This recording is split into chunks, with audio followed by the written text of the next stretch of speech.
Hello mọi người đã đến với kênh Anh Minh Audio của mình nhé. Ở tập trước, sau khi Đàm Vân khiêu chiến thành công cực phẩm Á Tôn Đan, liền đưa Hoàng Phủ Thánh Tông từ vị trí cuối lên thành dẫn đầu. Không chỉ có vậy, mà Đàm Vân còn là người đầu tiên trong mấy ngàn năm nay đã thành công khiêu chiến cực phẩm Á Tôn Đan. Điều này làm cho cả đám người Hoàng Phủ Thánh Tông mừng rơi nước mắt. Còn về phía Thi Giao, khi thấy người mình yêu nổi trội như thế, nàng đã không kìm được lòng mà lao lên hôn hắn một cái. Mà khi thấy Thi Giao và Đàm Vân thân mật với nhau như vậy, thì không hiểu làm sao mà Nam Cung Ngọc Thấm tâm bệnh tự dưng tái phát, khiến cho trái tim nàng đau không chịu được. Về phía Mộ Dung Thi Thi, khi thấy đồ đệ của mình giữa ban ngày ban mặt mà dám có hành động lớn lối như vậy thì liền quát: Thi Giao, đây đang là trên sân thi đấu, ngươi còn không mau quay về. Nghe thấy sư phụ gọi, Thi Giao cũng đành phải rời khỏi Đàm Vân để quay về. Vừa về đến chỗ, thì nàng liền bị sư phụ nói, bản thân là nữ tự, mà lại ở trước mặt mọi người đi ôm ấp một nam nhân thì còn ra thể thống gì. Nghe thấy Mộ Dung Thi Thi nói vậy, thì Đường Hinh Doanh ngồi bên cạnh liền lên tiếng nói, muội muội ta cùng với Đàm Vân tình đầu ý hợp, làm sao lại gọi là không ra thể thống gì. Ngay lúc này, Nhữ Yên Vô Cực đột nhiên lên tiếng nói, tiếp theo mỗi tông môn phái ra 50 đệ tử để tiến hành ván thứ 3 luyện đan thi đấu. Còn về quy định luyện đan như sau. Nếu luyện chế ra trung phẩm linh đan được 20 điểm, thượng phẩm linh đan được 30 điểm, cực phẩm linh đan được 50 điểm. Về phần bảo đan, nếu luyện chế ra được hạ phẩm bảo đan được 80 điểm, trung phẩm bảo đan được 120 điểm, thượng phẩm bảo đan được 180 điểm, cực phẩm bảo đan được 250 điểm. Cuối cùng là Á Tôn đan, nếu luyện chế được hạ phẩm Á Tôn đan được 330 điểm, trung phẩm Á Tôn đan được 410 điểm, thượng phẩm Á Tôn đan được 500 điểm, cực phẩm Á Tôn đan được 800 điểm. Hiện tại tất cả đệ tử tham gia thi đấu, đem tất cả linh dược cần thiết ghi lên ngọc giản, để cho người của Vĩnh Hằng Tiên Tông ta đi chuẩn bị. Ngoài ra, bổn tông chủ ta sẽ mở ra trận pháp giới tử thời không, mà ở bên trong trận pháp này 50 ngày thì bên ngoài mới trôi qua có 1 ngày thôi. Mà trong thời gian thi đấu lần này sẽ là 20 ngày, như thế bên trong trận pháp tương đương 2 năm 7 tháng thời gian, cũng đã đủ để cho các ngươi có thể luyện chế một lò thượng phẩm Á Tôn đan. Sau khi Nhữ Yên Vô Cực nói xong, thì cả đám đệ tử đều dùng linh thức viết ra linh dược mà bản thân cần để luyện đan lên ngọc giản. Về phía Đàm Vân, lần này hắn định luyện chế một là cực phẩm Á Tôn đan, thế nên số lượng linh dược rất nhiều, tới 188 gốc. Khi đám đệ tử này đã viết xong linh dược cần thiết lên ngọc giản, thì một vị trưởng lão của Vĩnh Hằng Tiên Tông liền thu lại số ngọc giản này để đi lấy linh dược. Sau một thời gian thì tên trưởng lão đó đã quay lại, theo đó thì số linh dược mà đám đệ tử yêu cầu trước đó hiện tại đã xuất hiện ở trước mặt họ. Linh dược vừa phân phát xong xuôi, thì Nhữ Yên Vô Cực liền khởi động đại trận giới tử thời không. Khi đại trận hoàn toàn được mở ra, thì ngay lúc đó đám đệ tử liền nhao nhao lấy ra đan đỉnh của bản thân. Đàm Vân thấy vậy thì có chút lúng túng quay sang phía Đàm Đài Huyền Trọng nói, tông chủ, luyện đan thi đấu có cho mượn đan đỉnh của người khác dùng không? Nghe vậy, Đàm Đài Huyền Trọng nhướng mày hướng Đàm Vân hỏi, ngươi không có đan đỉnh sao? Trông thấy Đàm Vân gật đầu xác nhận, thì hắn liền quay sang Thẩm Tố Băng nói, ngươi đem đan đỉnh của mình ra cho Đàm Vân dùng đi.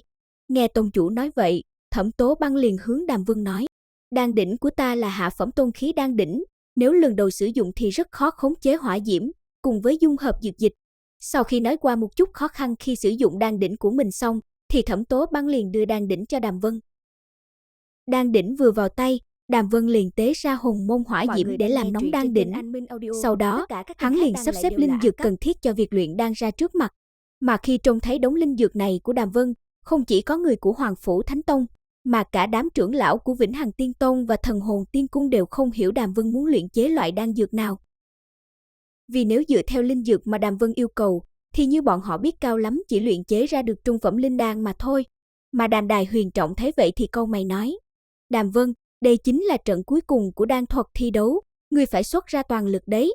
Nghe vậy, Đàm Vân liền khom người nói, tông chủ yên tâm, đệ tử sẽ cố hết sức. Thấy Đàm Vân nói vậy, làm cho Thẩm Tố Băng không nhịn được mà lên tiếng hỏi, Đàm Vân, nếu ngươi đem toàn lực ra, vậy tại sao linh dược mà ngươi tuyển chọn nhiều nhất chỉ là thất giai, như vậy đan dược luyện chế ra cao nhất cũng chỉ là trung phẩm linh đan mà thôi. Nghe xong mấy lời này của Thẩm Tố Băng, thì lúc này Đàm Vân mới hiểu tại sao cả đám người này đều nhìn mình như vậy. Nhưng mà Đàm Vân cũng không có giải thích gì, hắn muốn đến cuối cùng cho tất cả mọi người ở đây một cái bất ngờ lớn. Mà thấy Đàm Vân không nói lời nào, thì Thẩm Tố Băng liền thở dài nói, người cứ an tâm luyện đan là được rồi. Ngay sau đó, Đàm Vân liền khoanh chân ngồi xuống phóng ra linh thức bao phủ lò đan, đồng thời đem nhiệt độ của hồng mông hỏa diễm phóng thích đến cực hạn. 2 canh giờ sau, ngoại trừ Đàm Vân ra, thì tất cả những người khác đã bắt đầu cho linh dược vào trong lò đan của mình rồi. Thời gian 3 ngày cũng dần trôi qua, mà lúc này Đàm Vân vẫn miệt mài làm nóng lò đan.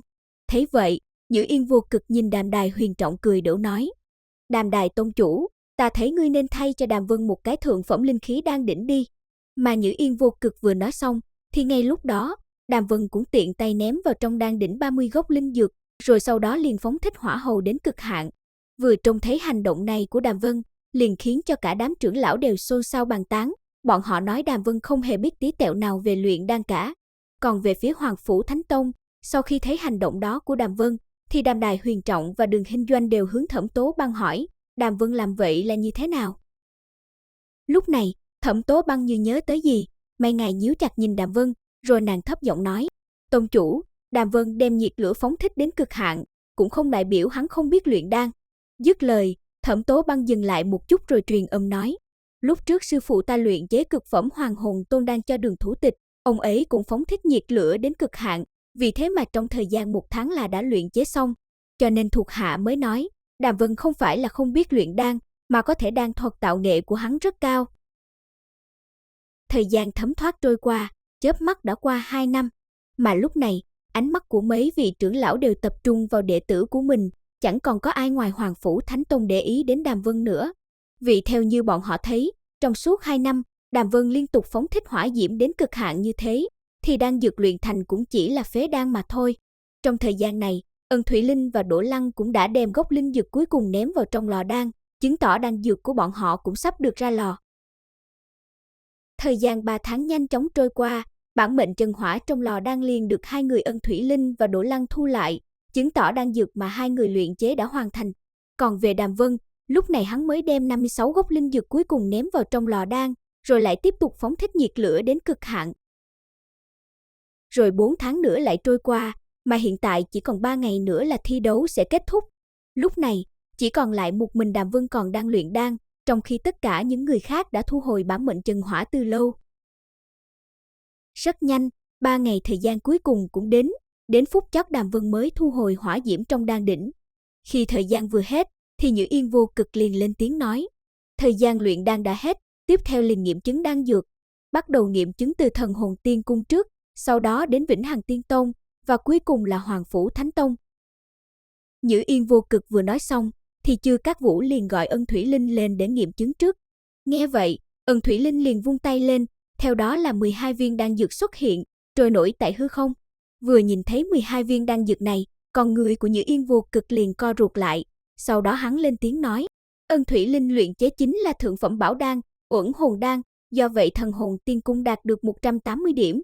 Rồi sau đó, 49 người còn lại của Thần Hồn Tiên Cung đều lần lượt lấy ra đan dược của mình.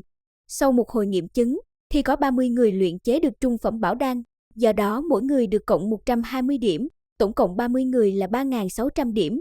Trong đám còn lại thì có 14 người luyện chế được hạ phẩm bảo đan, do vậy mỗi người được cộng 80 điểm, tổng cộng 14 người là 1.120 điểm.